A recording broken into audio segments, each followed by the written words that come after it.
yiino hono ɓuri tati ɓe e omo ɗo yebbo e maw han so Allah jaɓi so waɗude ndeɗan Allah ko ɗum yawti yiiɗa vinna ɗen feewi ma en kaaɗon ko ɓuri yajde ko artoyde ɗum noon Allah jarama on jarama e bisimilla moɗon e onon tonno goɗɗon on jarama yo Allah yoɓon onon darton ɗo henne oɗon gari o jettande ɗo moƴƴere ɗo ɓuɗɗo gattede enen kala yo Allah waɗan hen fal yo Allah fadane hen moƴƴere yo an toon ɗon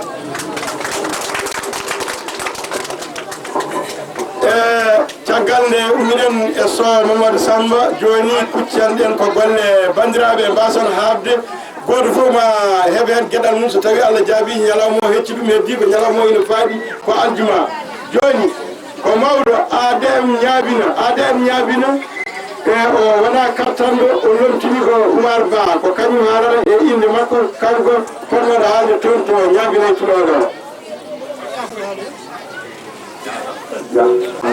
bismillahi rahmani rahim caggal yettude Allah julde nelaɗo Muhammad sallallahu alaihi wa sallam on calmini hakim min raani woni nde commandant brigade woni nde marti la commune de Gigeur woni nde conseiller municipal commune Mbani woni nde commandant Berdi pour le notable arɓe ɗo hande ɗo so tawi en gayni Ismaïla ara wadde ɗo fonction chef hakim ko haali fof ɗum min haalani min o demgal am kalanmi ko demgal Ibra Sabaji ko kañum woni président ADN o min ɗo jooɗi kono wona kattorɗo ko ɗum kadi no haalde kono ɗum haalde ko kalanmi ko so wiyama noon ADN ko ADN Europe ADN Nokki ADN ñaabina so wiyama ADN ñaabina wiyama guren cooɗo wiyama tampidaro fof kadi ko goto onon fof eɗen gandi holko woni darde ADN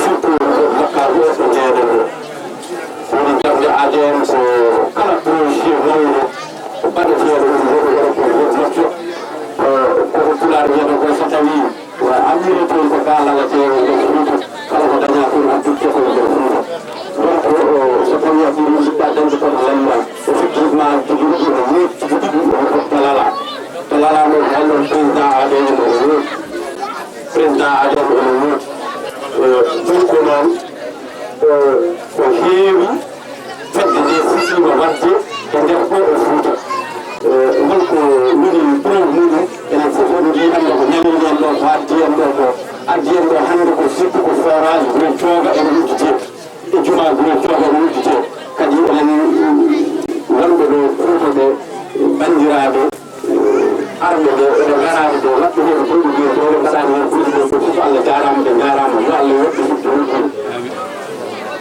ɗum wona ɗum ko ADN jogui projet pour le heewi foti liggaji ɗo e nder Fouta kala noon ko arda so Allah jaɓi sago nelaɗo Allah rewro fof ko lawol yiɗɓe no foti liggoraji ni dara hen no foti darrade so wiyama ADN noon ɗo e guren cooga e tampidaro e ñaadiro kala ko foti ligguede guren cooga ene foti ligguede ñaadiro kala ko foti ligguede tampidaro ene foti ligguede ɗon guren cooga kono donc fedde nde ko wootere ko kamɓe fof ɓe jiidi yumno jiidi baaba haala pulaar noon ene ɓe jiidi yumno ciri baaba ɗum ko taƴande mawɗo donc noon ndeɗo fedde ñagante Allah tan ko Allah nawa ɗum yeeso min personnellement miɗa yetta Allah nelaɗo min mbiɗa yetta président ADN woni Ibra Sabaji Ibra ko neɗɗo actif Ibra ko neɗɗo katanti gila Allah artirimo ɗo e Fouta ko Allah rodiri min en famɗi ñalawma mo noddanimi téléphone andamen programme mum en sabi donc ɗum noon ko yo Allah yonmo moƴƴere ko nden darno o dari kadi ko neɗɗo actif neɗɗo noon so woni katante woni dariɗo yo yimɓeɓe kalan ɗum guila no wuuri ɓeydo gollude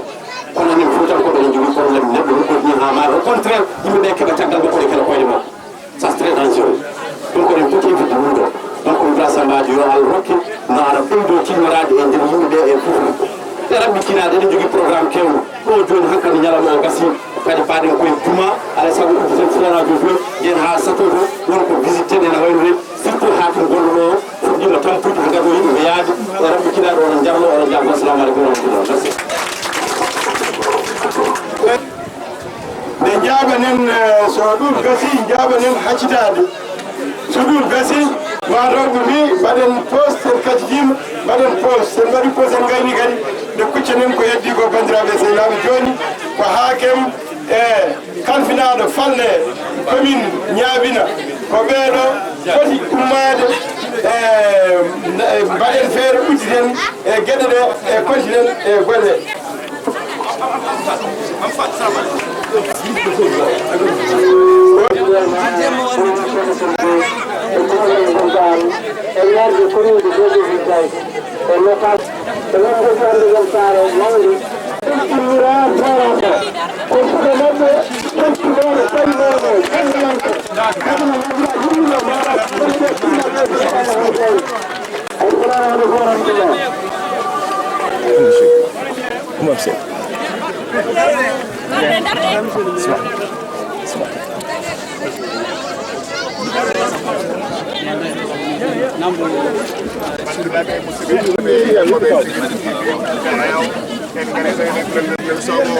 on jiiɓe puttani forage maɓɓe ma o bandiraɓe ɓe ko préfet diwan o kañum jogori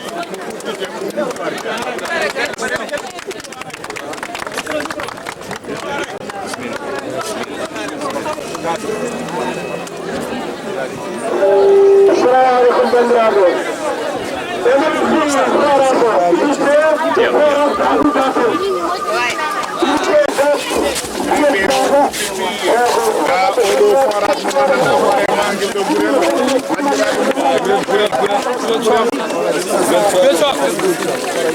forage o innira ko Abou Dakel Abou Dak bandiraɓe musidɓe tedduɓe ɗum ɗo hande ko weltare mawde weltare fuutankoɓe foof weltare diwan Mbagne weltare gurel ngel no worno bandiraɓe musidɓe tedduɓe hunde nde waɗi fayida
Donc ici c'est le forage. Le forage a une profondeur de 75 mètres. Donc il y a une pompe qui est submergée, on a une hauteur de jusqu'à 38 mètres, tout ça c'est de l'eau.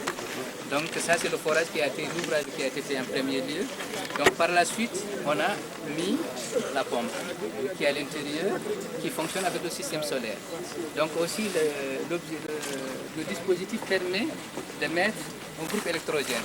Mais pour le moment on est seulement avec le solaire, mais dans un futur temps on va mettre le groupe électrogène pour qu'au moment quand il fait froid qu'on puisse utiliser le groupe électrogène pour aussi augmenter un peu les capacités de fonctionnement du forage.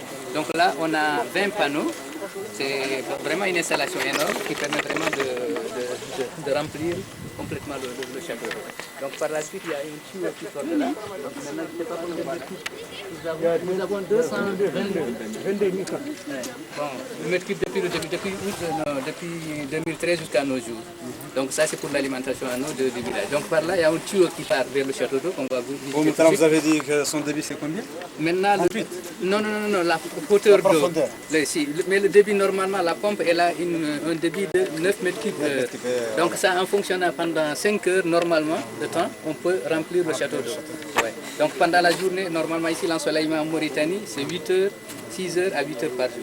Donc même pendant l'hiver, on pourra remplir le château d'eau. Ouais. Mais dans tous les cas, l'essentiel quand même, c'est d'avoir aussi un dispositif de sécurité au cas où le solaire ne fonctionne pas, qu'on puisse mettre un groupe électrogène.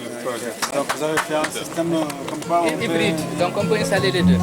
On peut y tourner.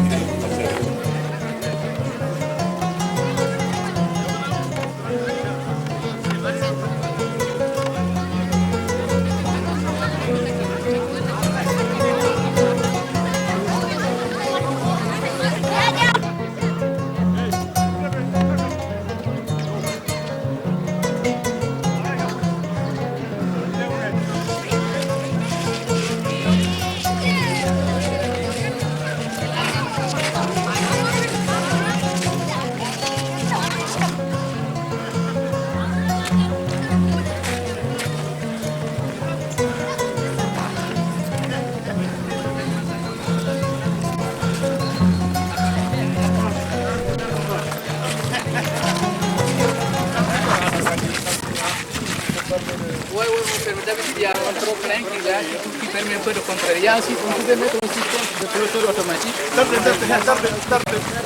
Ça déverse et pour ajouter.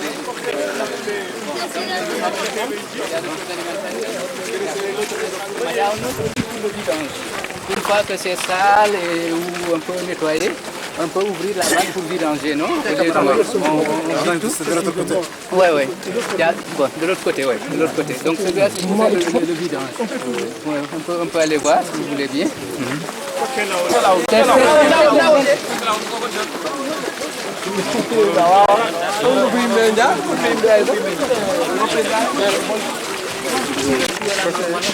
C'est alimentaire. Non, il y a l'alimentaire peut être en haut. Il y a un four qui sort pour alimenter le village naturellement, et celui-là pour le vidange. Ouais, il est là, donc on peut collecter l'eau et tout ça, mais c'est pour nettoyer surtout. Donc là, avec les 40 mètres cubes, 45 mètres cubes, ça permet vraiment d'alimenter suffisamment le village. Et d'ailleurs même aussi pour les animaux. Pour le moment, on n'a pas de problème, ça donne bien pour la capacité. Mais dans tous les cas, une fois qu'on arrive à mettre au bout de l'électrogène, continuer le village, pour alimenter le village. Il y a le réseau qui part jusqu'à la première porte. Et après, on a trois ramifications. L'un qui part vers le nord, l'autre vers l'est et l'extension, l'autre vers le sud.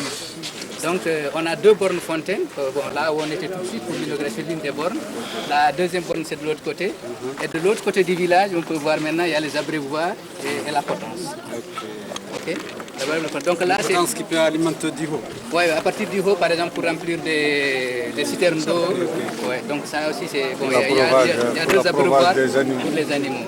Donc là, l'idée aussi, c'était de mettre des abreuvoirs pour le gros bétail et le petit bétail. Mais pour le moment, bon, c'est le même qui est là. Ça sert pour passer un peu éloigné de notre village parce que c'est pour les animaux, donc c'est un peu décalé.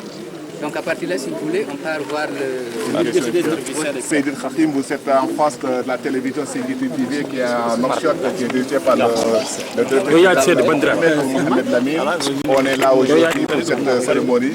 Et qu'est-ce que tu peux nous dire en tant que Michel Khakim? بسم الله الرحمن الرحيم. فقد يمكننا أن نقول أن هذا إنجاز جيد ومن قاموا ومن أشرفوا عليه ومولوه ونفذوه فقد خدموا وطنهم بشكل عام وخدموا مقاطعة باي كما خدموا القرية. هذا إنجاز جيد في الدنيا والآخرة لأنه يعتمد على بئر ارتوازية ومسجد وهذه من أحسن القضايا التي تقدم للآخرة. شكرا. bandiraɓe musidɓe tedduɓe monsieur le maire hade men ɗum ɗo hande ko ñalawma mawɗo ñalawma mo ganduɗa ko ne waɗi kadi nder commune ma fewɗata Mauritanie ko ɗum tigui woni ko gandanɗa hoorema ko nawrat Mauritanie yesso enen ɓiɓɓe yummiraɓe men areɓeɓe jiiden yumma jiiden baaba saabu ko ɗum naftata leydi ndi ko ɗum naftata leydi ndi yesso on jii ɗum ɗon wawi hewde fayida hande maire o ko pullo caba préfet o ko capato ɗum noon araɓe boɗejo coyi ɗum noon kadi onon jiyan ɗum koye moɗon eɗen ñaago Allah ko kanko joni joom boɗe bawɗe yo rokku en peewal leydi men Mauritanie jaaren yesso ko Hamouta Yanen.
même au niveau national, même l'Union européenne qui appuie toujours les organisations de la société civile pour favoriser le développement. Donc ça vient de la base, le développement doit venir de la base. Et nous aussi, on utilise l'appui de l'administration, la facilité pour le travail. Donc ce que je vous disais, M. Sow Mamadou, lui c'est un Mauritanien qui a vécu beaucoup en France, mais qui est vraiment engagé pour le développement, aussi bien en France qu'ici en Mauritanie. Donc dès le début, quand l'étude pour le forage se faisait, il était là sur place. Tout c'était l'étude géotechnique, il a participé après. Il était porteur du dossier en France et à partir de là, avec l'association, ils ont cherché des financements et c'est obtenu. Quand c'est obtenu, il est venu. Donc il est là, c'est vraiment quelqu'un qui travaille pour le développement communautaire. Et je crois que ça aide beaucoup à nos populations, à nos autorités aussi. Des gens, parce que c'est toujours les dynamismes qui permettent aux gens de se développer. Donc merci beaucoup pour votre visite.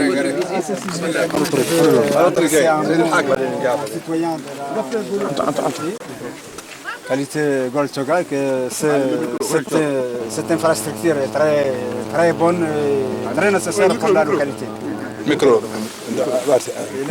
سكان هذه القرية قرية جولد توغا لأنهم استفادوا من منشآت كبيرة ومهمة من كل النواحي فلم يبقى عليهم إلا المحافظة عليها وصيانتها وهذه مسؤوليتهم هم المحليون وخصوصا الأستاذ سو لشبه فيلاج يا الله يحافظوا محافظة كاملة على هذه المنشأة لأنها في مصلحتهم وهي منشأة كبيرة وكلفت أبنائهم الكثير وهذه التكلفة طبعا تكلف الدولة لأن الأبناء جزء من هذه الدولة وهذه لبنة وضعت هنا لبناء كل الوطن فعليهم المحافظة عليها.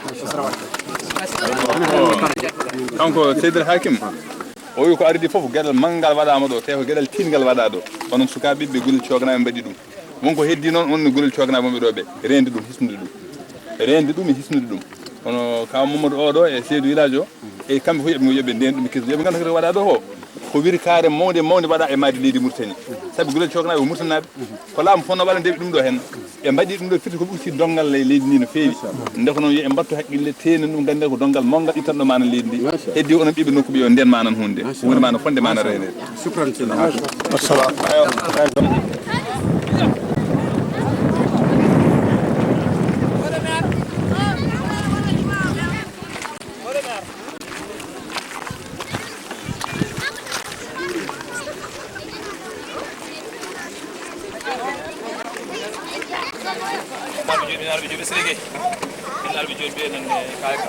aɗo fonde wonde ɓuri cogo so dañi dembo foti dañi dembo ko ɓoy wona joni no famita fulak est ce que ko gongue ma walla ko cagare ma ko gongue ko noon tan mi ari ɗo laabi tati joni ko lottimi laabi tati mboɗo hamad arta ñaamino ko ɗon nawet addoni joni kam ɓuri sumanade yimɓeɓe ɗi ɗum fof ka cause wadde intégration forage de ɓuri cog e juma ɓuri cog voilà mbiyete Mamadou Ba Ndiaye mo ñaaɓi ma jarama Allah ma teddi délégation goɗɗo hande tan sukaɓe ñaabinaɓe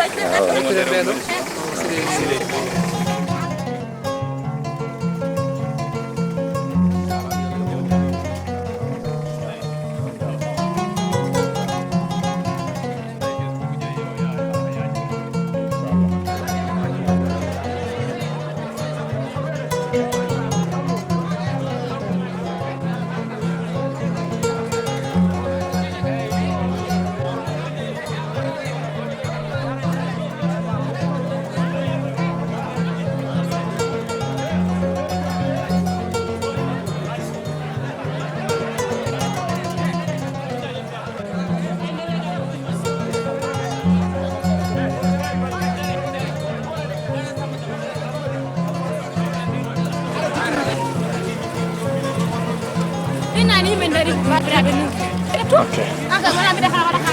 Voilà.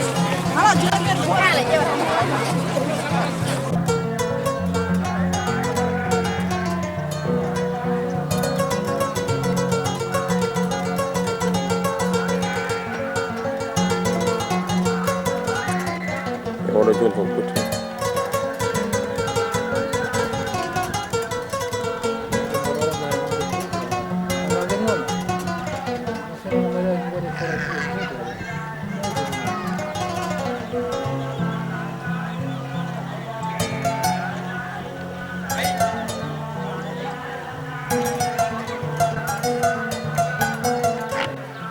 Ici aussi, c'est le village qu'on avait déjà passé la cérémonie aujourd'hui. C'est Gourel Tchoga. Donc avec le soleil, vraiment, excusez-nous, on ne peut pas prendre le village. C'est comme ça, merci. Il y a aussi Niabina qui est caché de l'autre côté, donc c'est un peu loin.